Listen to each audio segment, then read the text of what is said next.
Right, guys, welcome to Courage Dear Heart. This is Charli Wall, and I am live streaming into my Facebook group for this podcast with a very beautiful Jacquie Moses. Welcome, Jacquie. Well, thank you. Thanks, Charli. Bear with me, I can't hear you. Hang on. Can anybody else hear me? Good. That was weird. I could hear you before, and now I could, and then I couldn't. Anyway, hopefully, can you hear me? I can, yeah. We love technology. I'm glad it's on your side. Right. So anyway, really warm welcome. I know that you've been a guest on my circle, ladies, before, and I'm so honored to have you back. And this time actually live streaming into the Freedom Group and on the podcast. So my first question, Jacquie, that I ask everybody, as you know, my podcast is called Courage Dear Heart, and I would love to know what courage means for you. It's changed recently. So before it used to mean that capacity, that part of you that just overcomes things that are really hard, really challenging. And it looks like different things for different people. For someone, it might be just getting out of bed for the day, just to face the world. For me, it's been just going through life and going past my insecurities and my stories about I'm not good enough. So you know, it differs. But recently, I had quite a huge insight, really. I was delivering some leadership training and I was really scared, and I hadn't done it for such a long time. I wasn't delivering, we was facilitating an away day for a group of NHS leaders. And I said to my colleague, God, I feel really frightened. I feel scared. Before I got up to facilitate my part of the session. Yeah. And he just said, be with it, which I always say to other people, right? And I got up and I just said to them, it was about reflecting and being self-aware. So that was the session. And so and they were going to be writing in their journals.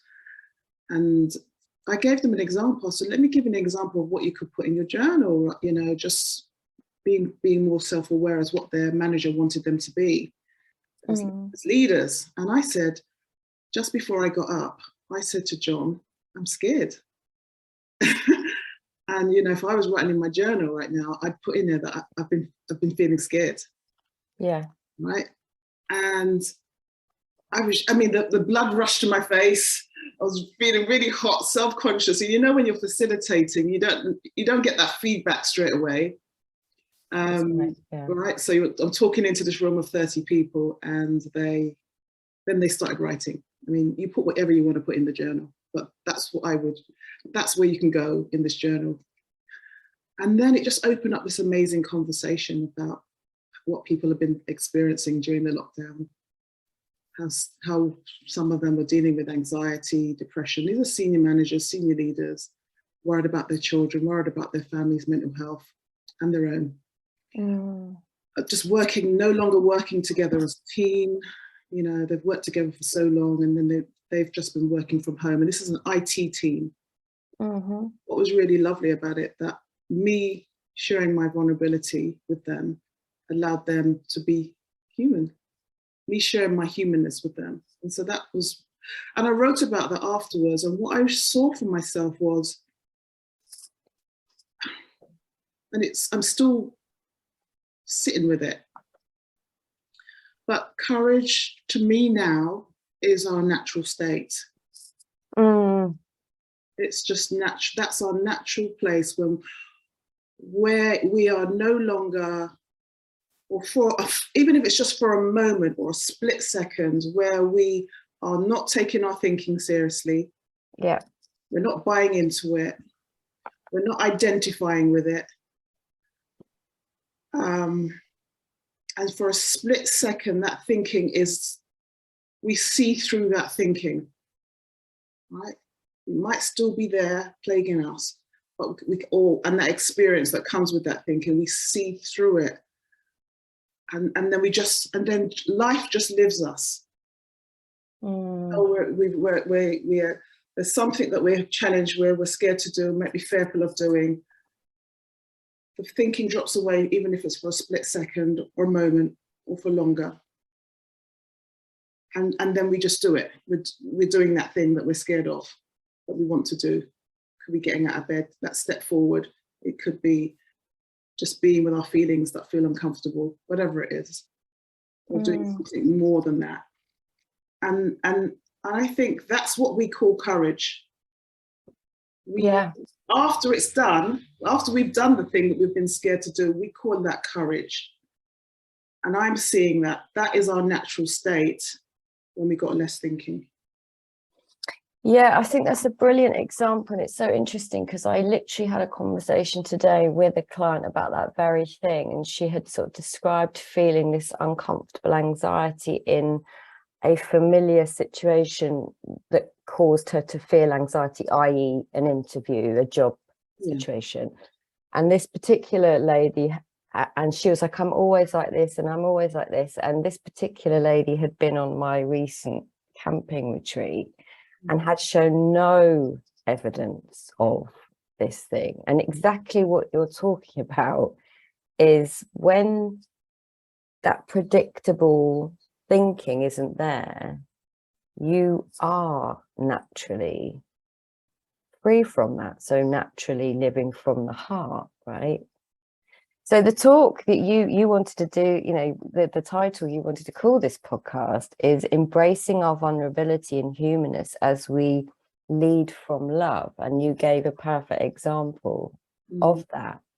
But have there been moments in your life sort of prior to really seeing deeply about the principles that you weren't leading with vulnerability?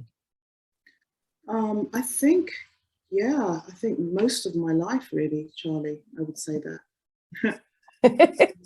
and well, I'll give it some context. I think I've always been a sensitive person, and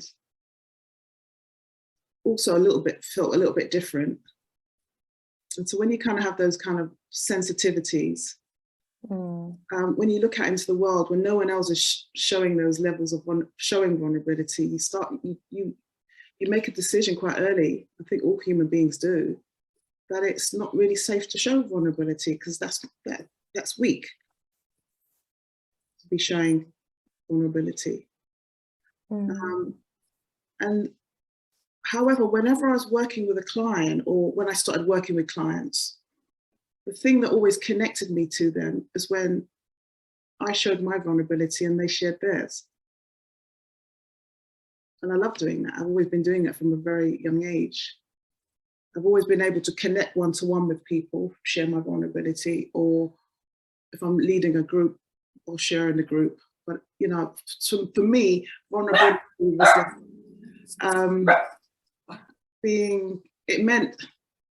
it was something that I kept private. Right? Didn't show the whole world, but I would show a select people. Yeah, I mean, there's been many times in my life where I haven't shared my vulnerability, things that I've been dealing with, going through a divorce. I dealt with that quite quietly, told a few friends, didn't broadcast it. And also just in terms of my work, this is one of the things that I'm really committed to at the moment, is sharing the places, because it's, you know, when we look on social media, everything looks like it's polished. Everybody looks well together. They're whatever they're doing, it looks like they've been doing it forever. But then we never share where we are frightened, a bit fearful to come on, feeling a bit nervous, like I was feeling a bit nervous, like, oh my God, the IT, how do I join? You know, we don't show those kind of things. And I just think it just makes us more human. And it just allows people to connect, because they just get like, you understand. You understand, and yeah, so I don't know if that answers your question. It does, and my own past experience of that actually is that as an NHS nurse specialist, I wasn't allowed to share anything at all about my life in any way, shape or form. And when I quit that job many years ago now, and my journey from then until now, I have also found that not sharing my whole life, but certainly there's elements of, yes, I get it, right? I really get what you're saying. Yeah, I think for me, I think it's a huge missing in the world. I've worked with many, many different types of people, so many different populations. I've been a coach since 2000, a qualified coach since 2005. I was one of the early adopters, and I'm very early. But I was in interpersonal development from those days, and the reason I was on that journey because of my own pain, my own insecurity, my own stuff that I thought was wrong with me. And I used personal development most of my 20 odd years as a way to find out what was going on for me, and to fix myself, to manage myself, to control my feelings, to not feel. Can you believe that? That is what I thought we were meant to not have, these feelings or experiences, because they get in the way. And I've gone completely in the opposite direction to that. And what I see now is that our vulnerability and our humanness is a gateway to us realizing who we are beyond this human experience, like really seeing who we are. It is a gateway. We don't have to ignore them. We can embrace our humanness, embrace our feelings, the parts we like about ourselves, the parts we don't like about ourselves, our thinking. Doesn't matter what type of thinking, we can just embrace it, all of it, because who we are at the essence is whole. That dog wants to get involved, doesn't he? That's the wrong button. And yes, she does. She's it's all the timing's wrong for everything. Don't worry about it. I'll sort that all out. But yeah, she always has a lot to say, my dog. Well, she's letting me know she's there. Because you're speaking wisdom, Jackie. Charli, thank you. She's saying, yes, Jackie, yes. Me too. Look, yeah, there you go. I just, now how I see it is that our feelings are, whenever they come up and arise, we don't have to think that something's wrong with us. Most of the people I'm working with and have worked with, and myself included in this, we think something's wrong when we feel stressed, anxiety, overwhelmed. We just beat ourselves up for having natural, normal feelings. And the work that I'm doing now, the culmination of my work now, is working with leaders and change makers and practitioners, wellbeing ambassadors, as you know, Charli, in organizations, training up wellbeing ambassadors through the Wisdom and Wellbeing. We've both been involved in that, in organizations, and now more recently working in the NHS. I've got not in the NHS, I'm a coach in an NHS program, a wellbeing coach and a leadership coach on another program, working with in the health and social care arena, working with leaders and change makers, and outside of that arena, people that are running their own things and coaching practices, helping them to embrace that vulnerability and that humanness, so that they can lead. Because when we're caught up in all our feelings and not expressing us, it blocks our creativity and our self-expression, and then we just keep thinking something's wrong with us, something's wrong with me. Well, no. I just hold a space for them to be really vulnerable if they need to be, and then help them meet that vulnerability, meet it, understand it, embrace it with compassion and love. When we can be like that to ourselves as human beings, and if we're leading in the world, or a leader could be a mum. Mums are leaders. Absolutely. Everybody's a leader, right? We're all leading in some shape or form. When we can embrace that humanness in ourselves, or the more that we can, it's a journey, right? The more that we can, the more we can embrace it in other people, and hold that space for them without trying to fix them, without trying to mend them. Just hold it, and with loving presence, for them to connect to their own wisdom. And that's most of the work that I've done, working in schools, working in the community, worked with children in schools, worked in the community. As you know, I've worked in the criminal justice service on an amazing project with Beyond Recovery. I was one of the founding team members, one of the lead facilitators for many, many years. Well, I had a question come through about that, and I thought, because like a lot of my audience in my group don't necessarily know about the principles, and I always like to kind of keep these, as pointing towards, like, yes, you have changed, all my guests have seen a change.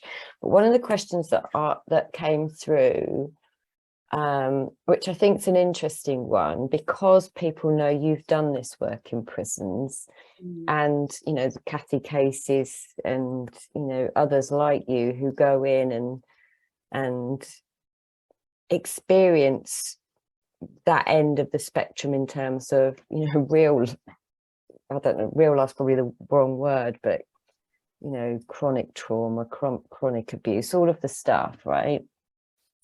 And you have seen people change. You have seen people experience lightness, and I think the question that I've heard periodically over my time of doing this and interviewing people like yourself is like, how can they see something and I can't? What's different about me that I can't see something? And it's not even, I don't think, about the people in prison, but that feels, I think, so far removed for people in their lives. How would you speak to that?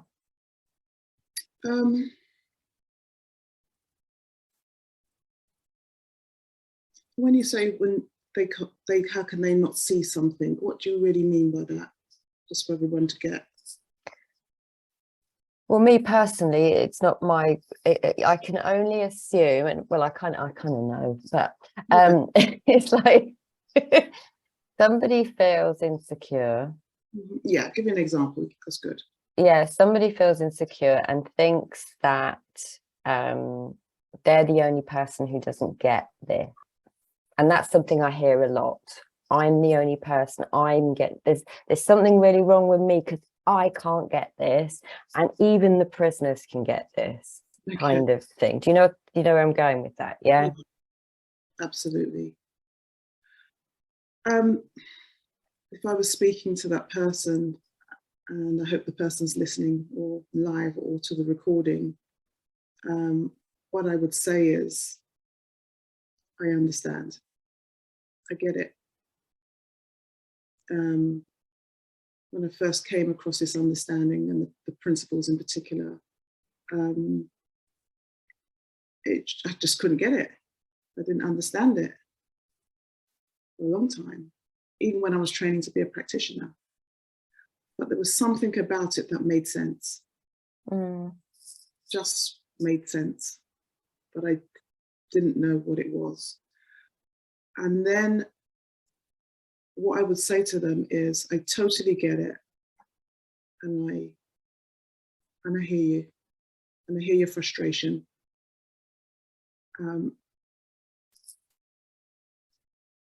And that the principles are not about trying to get rid of our feelings. When we first hear about it, it sounds really good because it thinks, oh right, there's this thing that can help me get rid of my feelings, my insecurity, my discomfort in life, my dis-ease with myself, you know. And so we try to get it so we can get rid of it. There is nothing to get. The principles are pointing, they're pointing to who you are as a human being.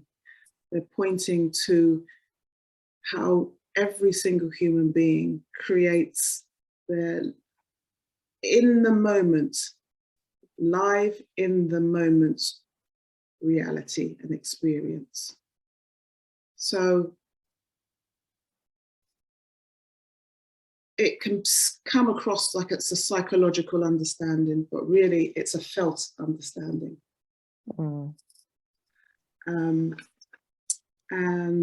What I would say to them is keep in the conversation with Charli.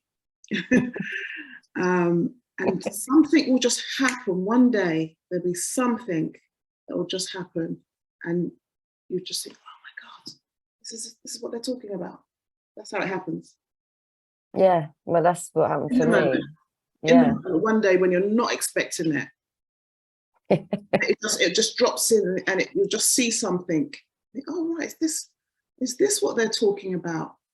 That this feeling right here that I'm having, and this experience that I'm having right now, there is some link to my thinking, even if you can't explain it.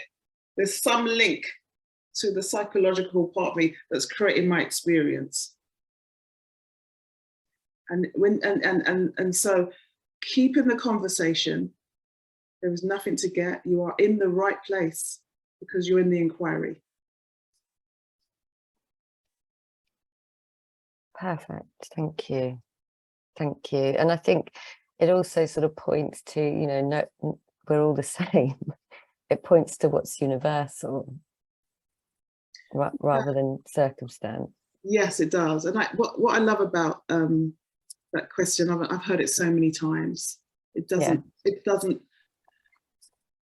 When you're trying to get it, because most things in life that we're learning, we're trying to get it, trying to work it out, figure it out.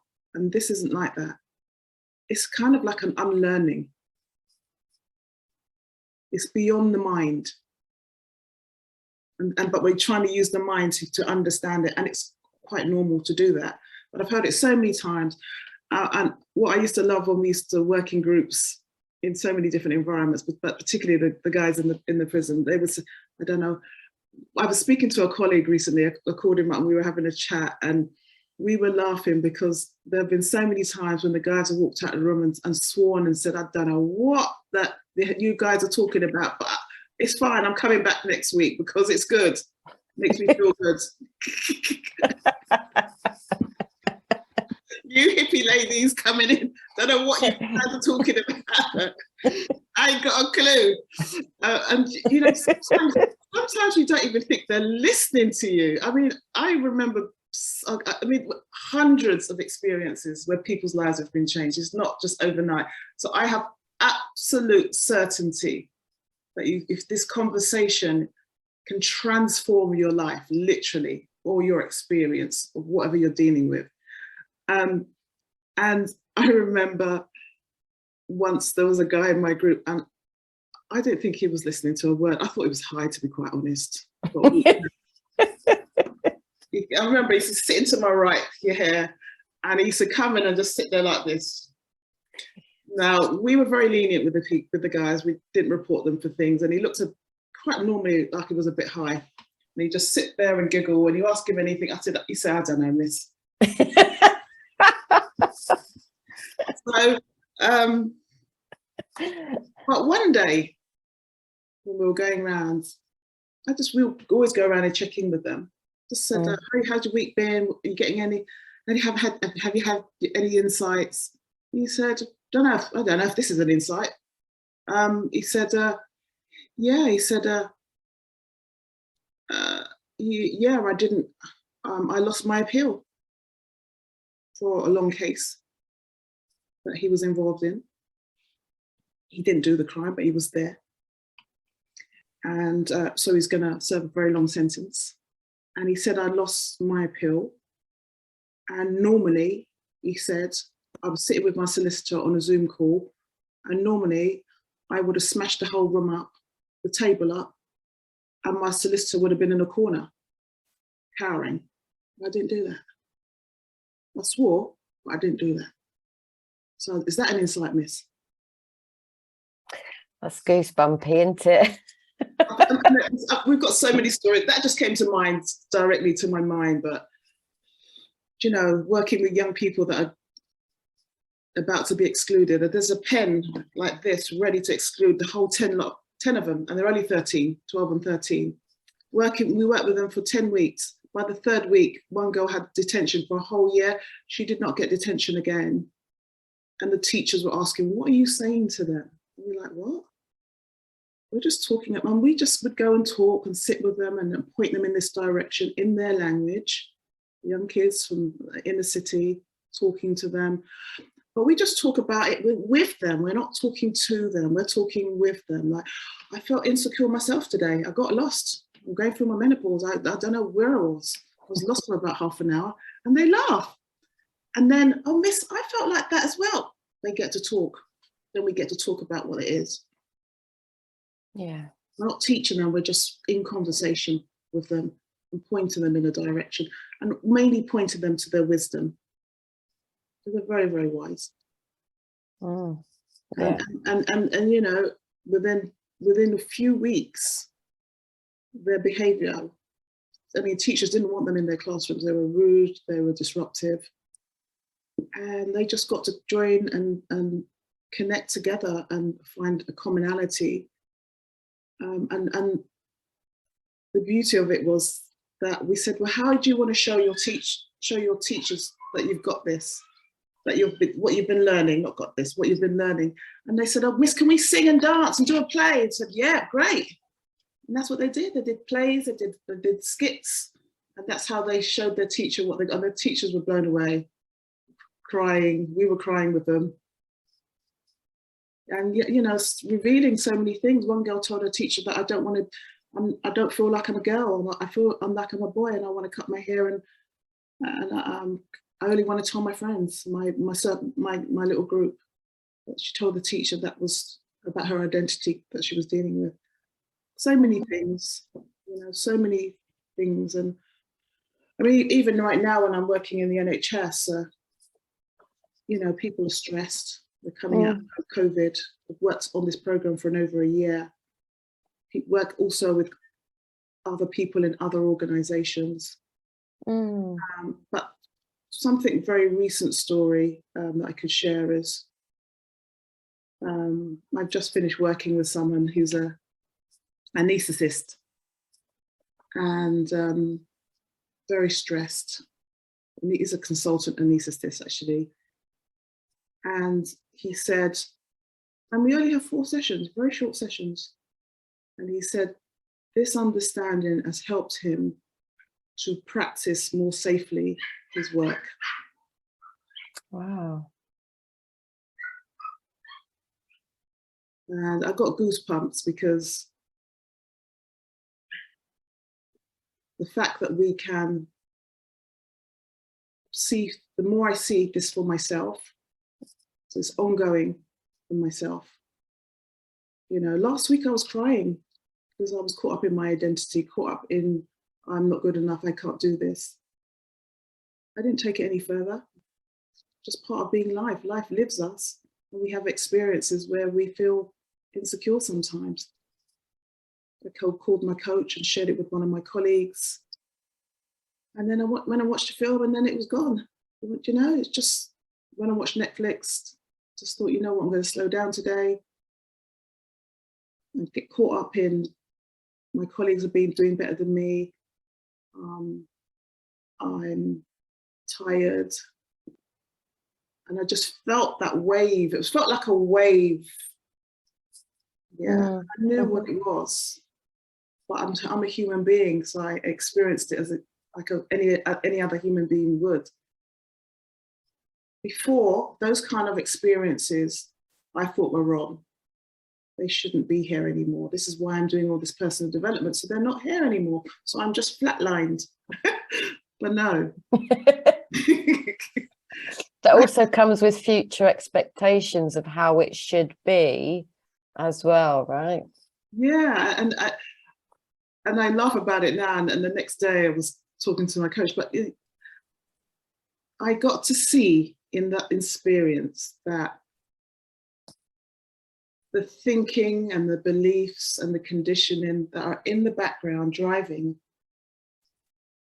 me, they don't get to show up. This is how they show up, for me to see them, for me to shine a light on them. Absolutely. Otherwise, they're driving me to the ground. So unconsciously, yeah. So when they come up like this, I welcome them. It's like, okay, I didn't like the feeling, and I welcome the resistance to the feelings. I welcome the resistance, right? I didn't want to feel like that, but I had resistance to feeling like that. Yeah, yeah. I welcomed and embraced it into the wholeness of who I am. Because who we are is whole, complete, and resilient. And who we are is a manifestation of something much bigger than what we think we are. Consciousness, some people may call it God. Some people may call it universal mind, energy. We're a manifestation of this.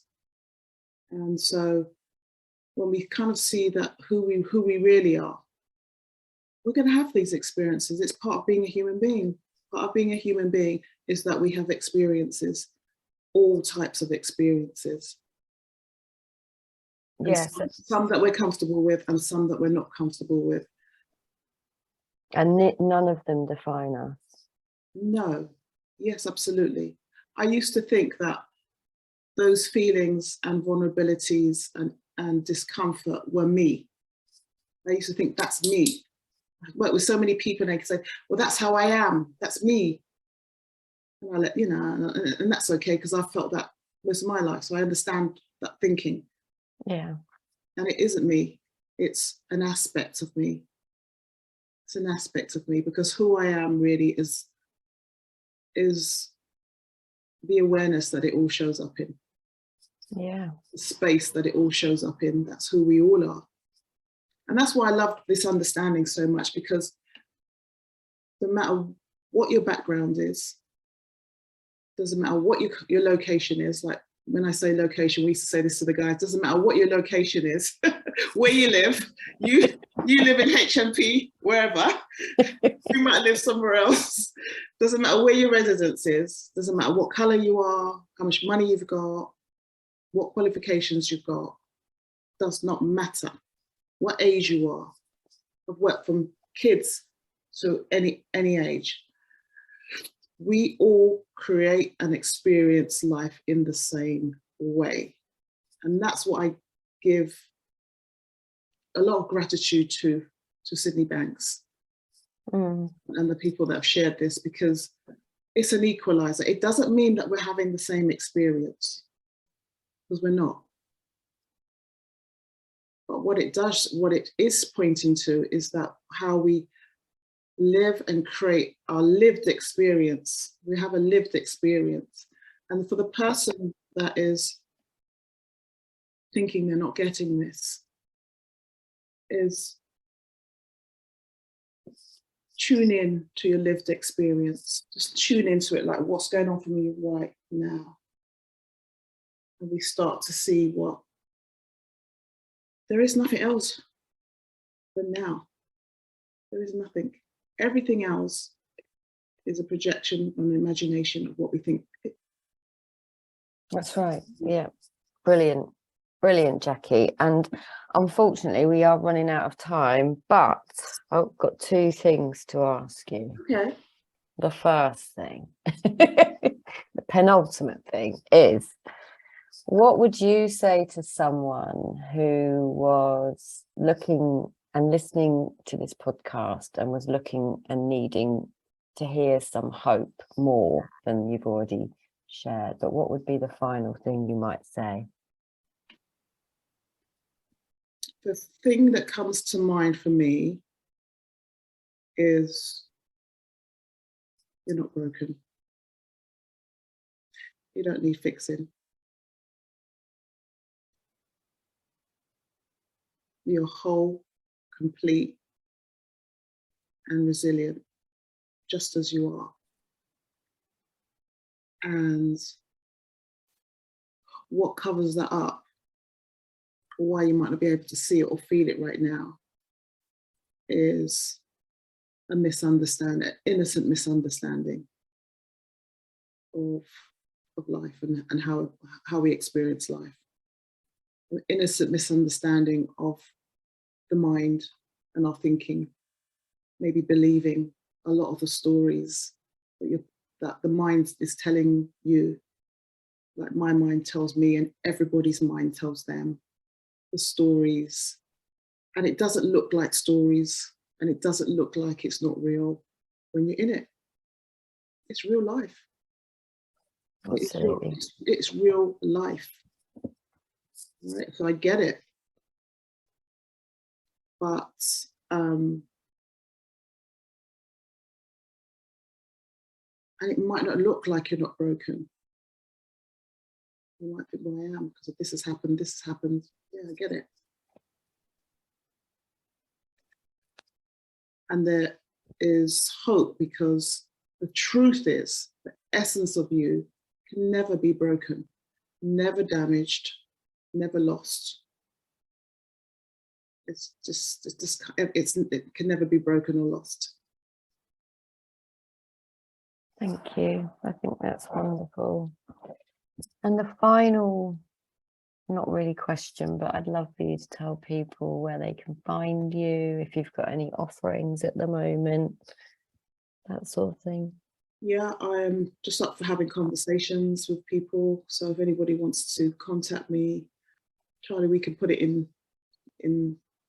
We can add it. This is live on the Freedom group, so my free Facebook group. We can both add it there, and I'll put it in the whatever show notes is. You can get me at info@Jacquie Moses, which is spelled JACQUIE, Moses, as in the Bible, MOSES.com. My friends call me Moses, and don't call me Jacquie. Oh. Moses. I always get called Moses. Yeah, just reach out, send a message. Don't be afraid to contact me. I'd love to have a conversation. Love to hear what's resonated for you in this conversation. And if you want to speak further, yeah, just send me a message. Wonderful. If you find me on Facebook, send me a Facebook message as well, that way. Well, you're in my group. You're in my free Facebook enough. group as well, so I can tag you all over this. And we are about to go and skedaddle over to the Circle group now. So this podcast is going to end, but don't you go anywhere, Jacquie. Thank you. Thank you, everybody. Yeah, thank you for all of you who are here live that people can't see. Thank you for all of you in the Facebook group who may be watching now or watching later. And thank you if you're listening to this on the podcast. Jacquie is a very, very wonderful woman, so I would encourage you to get in touch with her. Thank you so much for listening, and we will see you next week. Thank you.